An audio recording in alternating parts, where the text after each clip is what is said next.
On Monday, March 18th, 2024, and the motion adopted on Monday, December 11th, 2024. The committee is meeting to discuss Bill C-59, an act to implement certain provisions of the Fall Economic Statement tabled in Parliament on November 21st, 2023, and certain provisions of the budget tabled in Parliament on March 28th, 2023. And with us today, we have the Honourable Chrystia Freeland, Deputy Prime Minister and Minister of Finance. Welcome, Minister. And joining the Minister is the Deputy Minister of the Department of Finance, Mr. Chris Forbes. Welcome.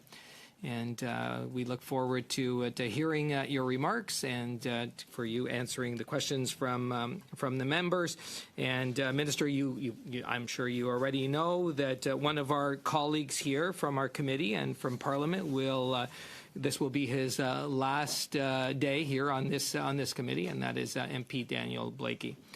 So, Minister, the floor is yours. Okay, yeah, I do know that it will be Mr. Blakey, Daniel's last day, and his family is here. Maybe it's nice to acknowledge that they're here. And maybe if he asks me a question, I'll say a few things about him. I'll just start with a few opening remarks. Merci, Monsieur le Président. Thank you, Chair. I'm very happy to come before you and the members of the committee to discuss C-59 for implementing the full economic statement and also the main estimates. Moment to pay tribute to the life of Brian Mulroney. And I want to recognize one moment in particular that was really meaningful to me and to many Canadians. In December 1991, the people of Ukraine voted overwhelmingly for independence in a national referendum. I was there as a reporter covering it. The day afterwards, Brian Mulroney, as Prime Minister of Canada, took the initiative and was the first Western leader to recognize an independent Ukraine. That was a historic act and a historic decision, it was a great thing he did for Canada. Depuis, le Canada et l'Ukraine ont tissé. Since then, Canada and Ukraine have had close and important links that have been increasingly reinforced, especially today. We are standing side by side with Ukraine in their heroic and continuous struggle for democracy. Of the Government of Canada, I would like to take this opportunity to extend my deepest condolences to the Mulroney family and to commemorate a truly great Canadian leader. Le projet de loi C-59. So Bill C-59 is a central element of our economic plan to contribute to making life more affordable and build more housing and create good jobs from one coast to another. Data. Inflation in Canada fell to 2.8% in February. That was down from 2.9% in January and down from its peak of 8.1% in 2022. Inflation has now been within the Bank of Canada's target range for 2 months in a row. That is good news for all Canadians and for all members of this committee. And earlier this month, DBRS reaffirmed Canada's AAA credit rating with a stable outlook. That's a powerful proof point of our government's fiscally responsible approach. All of this is progress, but we know that so many Canadians, especially young Canadians, are still struggling to make ends meet and to feel confident about their future. Our economic plan will change that, and that is why I'm so glad to be here to talk about C-59 and why it's so important to pass this bill into law. Voici certaines mesures importantes. So here are some of the important measures in this bill, which I hope will receive support from the members. We're eliminating GST on new rental housing that's purpose-built for renting within the framework of admissible cooperative housing plans. And there are other measures that we have taken this fall to eliminate GST on new rental housing that is purpose-built for rental purposes. By creating incentives for them to build more homes that would otherwise not move forward to construction. Nous apportons les modifications. We're also bringing the most important changes in our generation when it comes to competition within Canada, and this will contribute to stabilising prices and enlarging the choices given to Canadians so that people can receive the support and the health care that they need. So we're deleting GST on counselling services and psychotherapy services. Transformational investment tax credit for carbon capture, utilization, and storage, and an investment tax credit for clean technology. These are the first two of our 5 major investment tax credits. It is absolutely urgent to pass these measures into law as soon as possible. Investors need that certainty. And we're supporting Canadian workers by linking these investment tax credits to historic labor requirements. They will give businesses an incentive to pay a prevailing union wage and to create apprenticeship opportunities. L'adoption du projet de loi C-59. The adoption of Bill C-59 without further delay would mean that in the bill we can anchor these important investment tax credits and bring certainty to businesses who want to create well-paid jobs and attract more investment to Canada. Bill C-59 presents real, concrete action to address the challenges that Canadians are facing.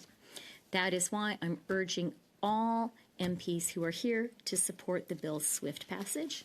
Je vous remercie et je serai maintenant heureuse de... Thank you very much, and I'll be very happy to field your questions. Merci, Minister Freeland. And now we will go to members' questions. In the first round, each party will have up to 6 minutes. We are starting with MP Holland, please. Thank you, Chair. Minister, do you have faith in the Parliamentary Budgeting Officer? Certainly, and I also have faith in the Calgary business community. I was in Calgary just 6 days ago, and I met with representatives of the oil and gas sector and of the renewable sector, and they told me specifically, get Bill C-59 passed now. We need those tax credits. I know you're an MP from Calgary, so I thought you'd like to know that.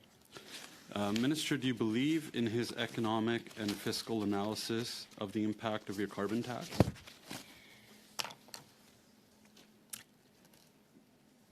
What I know, what study after study has shown, is that the price on pollution delivers, and our carbon rebates put more money in the pockets out of 8 out of 10 Canadians. For people in Alberta, the province you are so fortunate to represent, it's going to be $1,800 per family. And what is the cost of the carbon tax every year if there's an $1,800 rebate? The question that I think Conservatives need to answer is, what is the cost to Canada of not having an environmental plan, of not having a carbon plan? And I can tell you what that cost is. It is no inward investment. I was very glad, and no investment by Canada's own companies. I was very glad to be outside of Edmonton at the end of last year to announce the multi-billion-dollar Dow investment. And the CEO of Dow said it is thanks to Canada's pollution pricing system and our tax credits, 2 of which we're debating Minister, today, that they made that multi-billion-dollar investment that's creating jobs for people in Alberta. I know Alberta speeding authorities know very well that you were in Edmonton last year as well. And according to your own environmental department, they said they don't track how much emissions are reduced by your carbon tax, so there's no actual data. But I'll ask you once again. You said that an average Alberta family gets $1,800 in rebates. How much is the cost to an average Alberta family, according to the BBO? Let me quote an important document. Our plan will ensure that all Canadians can do their part to fight climate change in a way that works best for them at a carbon price that is increasing to $50 a ton. We will assess progress so carbon prices can be on a path to $170 a ton. I know those words are familiar to you, Mr. Halan, because they were in the Conservative 2021 election platform that you ran on. And so all of us here were elected. Every single person here was elected with a commitment to put a price on pollution. That is something we all need to do because our economy needs it. investors I require just ask it. for a number, and since you're not providing it, it's actually the cost is $2,900 to an average family, and according to you and the PBO, $1,800 is the rebate, which leaves Canadian Albertan families in the hole after your so-called phony rebates. Albertan families will pay more into it. Now, you're a member from Ontario. Can you tell us how much an Ontario family will pay into the carbon tax? Mr. Helon, let me first take issue with the notion that there is anything phony about the $1,800 that Alberta families will be receiving this year. Those are $1,800 directly into the pockets, into the bank accounts of hardworking Alberta families. They will make a real difference to Alberta families. There is nothing phony at all about Okay, that. I just need the number, Minister. How much does an Ontario family pay into the carbon tax? Ontario families will be getting a rebate this year of more than $1,100, and that is also money directly into the pockets of Ontario families. And I can tell you something else. So Minister, the province sorry, of Ontario I'll have to correct is you benefiting because I only have a from limited amount of time. An Ontario family will pay $1,600 into this carbon tax. They get a $1,000 rebate. So on average, they'll pay into this carbon tax scam $600. So I just wanted to clear that up according to the PBO. Also, I want to move on. Do you not agree with the 70% of Canadians and premiers, including a Liberal premier and other Liberal parties, that your carbon tax increase on April 1st should be paused, that there should be a spike on that hike? So we're the Finance Committee. Precision in numbers is important. And let me just be precise that Ontario families this year will be getting $1,120 in an absolutely real rebate that is making a difference to them. Not and according to the PBO. The other thing that is making a difference to Ontario families is the fact that thanks to Canada's climate action policies, we are able to attract inward investment. The investments in EV plants by Volkswagen, by Stellantis, these are generational, Minister, sorry, they're as I only have a transformational, limited they amount of create time, tens of thousands of jobs, and those remind jobs you are that only at possible because COP, Canada has clean energy your and an government environmental plan. was lambasted by the OECD that your ranking for your climate action plan fell from 58th to 62 out of 67 countries on your climate change performance index. So we actually got worse. Another embarrassing stat for Canada under your government. And you want to continue to hit hard earning, suffering families right now that are going more into food banks with an increase on April the 1st of your carbon tax. Why are you more obsessed with this carbon tax than listening to 70% of Canadians who are finding it hard to feed themselves and their kids and heat their homes? Why will you not listen to them and just stop the tax on April the 1st and call a carbon tax election so Canadians can decide whether they want a carbon tax or not? Minister, I'm going to need a really short answer. We are well over time, and then we got to get to our next member. Well, let me just say the $1,800 Alberta families will be getting this year will make a real difference. And not having a climate plan means saying no to investment in our economy and to jobs for the future. Minister, and now we're going to MP Zarowitz, please. Thank you so much, Mr. Chair. And I want to say thank you, Deputy Prime Minister, Minister of Finance, for being here. Thank you, Deputy Minister Chris Forbes, for being here as well. As we all do, I'm constantly going out to the residents of my riding of Davenport, and I always ask them, what are your top priorities? And one of the postcards that came back to my office was housing, housing, housing. And did I say housing? And so I know that you mentioned in your opening remarks a few things about how housing is a core part of the fall economic statement. And I know that the fall economic statement includes significant funding to help get more homes built faster.